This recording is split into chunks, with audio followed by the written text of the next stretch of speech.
জীবনে কিছু বিশেষ ঘটনা রয়েছে সাঈদ ইবনে যায়েদ রাদিয়াল্লাহু তাআলা আনহু-এর, যদি একটু বলতেন স্যার।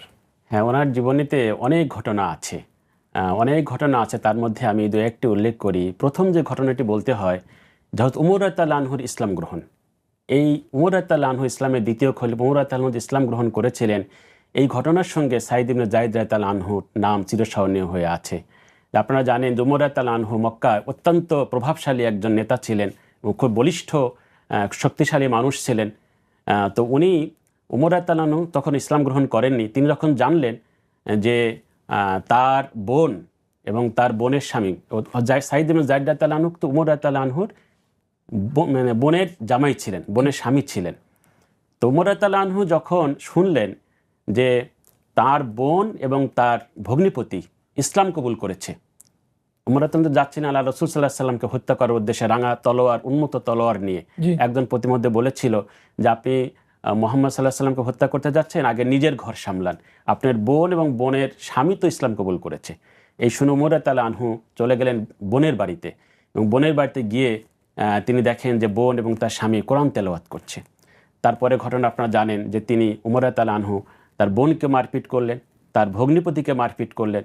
কিন্তু বোন বলল যে ভাই, তুমি যেরকম খাত্তাবের ছেলে, আমি কিন্তু খাত্তাবেরই মেয়ে, তুমি যতই আমাকে মারো আর যাই কিছু করো, আমি মরে গেলেও আমি সত্য ধর্ম আমি ছাড়বো না।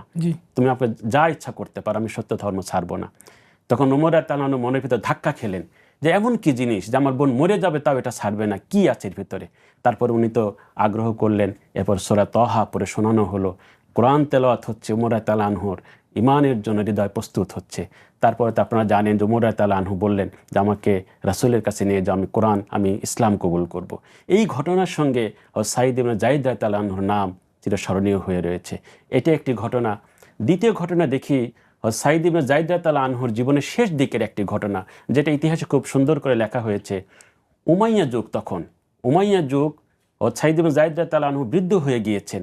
এই সময় মদিনার এক মহিলা, নাম হচ্ছে আরওয়া, এই মহিলাটি বিভিন্ন জায়গায় প্রচার করে বেড়াতো যে সাঈদ ইবনে যায়েদ উনি এত বড় আল্লাহ রসুলের সাহাবা, অথচ উনি আমার এক খণ্ড জমি দখল করে নিয়েছেন, দখল করে নিয়ে উনি নিজের জমির সাথে মিশায় নিয়েছেন।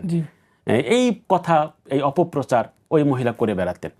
তখন যখন হযরত সাঈদ ইবনে যায়েদ রাদিয়াল্লাহু আনহুর কাছে এই ঘটনাটি আসে, উনি মনে খুব কষ্ট পান এবং বলেন যে আমি আল্লাহ রসুলের একজন সাহাবা, আশারে মুবাশশারের একজন, আমি এই কাজ কেন করতে যাব। তো ঘটনা গড়াতে গড়াতে সারা দিকে চারিদিকে এই দুর্নাম বদনাম ওই মহিলা ছড়ায় ফেলে। তো এই ঘটনা যেতে যেতে মদিনার যিনি গভর্নর ছিলেন, মদিনার গভর্নরের কাছে মারওয়ান ইবনুল হাকাম, এই ওনার কাছে ঘটনা গিয়েছে। তো উনি একদল লোক পাঠালেন এটা অনুসন্ধান করার জন্য, এবং সেই প্রতিনিধি দল এসে সাঈদ ইবনে যায়েদ রাদিয়াল্লাহু আনহু এই বিষয়ে জিরা করছেন। তো উনি মনে খুব কষ্ট পেলেন যে আমি আশারে মুবাশশারা সাহাবার, আমাকে এই জবাবদিহিতা করতে হচ্ছে। উনি মনে খুব কষ্ট পেয়ে আল্লাহর কাছে বললেন যে আল্লাহ, যদি ওই মহিলা মিথ্যাবাদী হয় তাহলে আল্লাহ আপনি তাকে অন্ধ করে দিবেন, এবং সে যেই জমির জন্য, যেই কূপের জন্য আমাকে এই মিথ্যা অপবাদ দিল, ওই কূপেই যেন তার মৃত্যু হয়।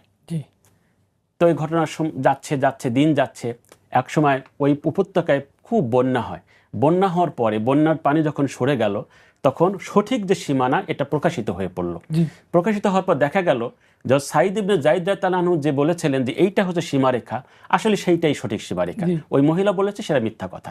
তখন মানুষজন সবার মধ্যে এই ভুল যে ধারণা ছিল সেটা দূর হয়ে গেল, এবং ওই মহিলা কিছুদিন পর অন্ধ হয়ে গেল। অন্ধ হওয়ার পরে ওই মহিলা নানান জায়গায় ঘুরতো অন্ধ অবস্থায়। একদিন দেখা গেল ঠিক ওই কূপের মধ্যেই সে পড়ে সে কূপের মধ্যে মারা গিয়েছে।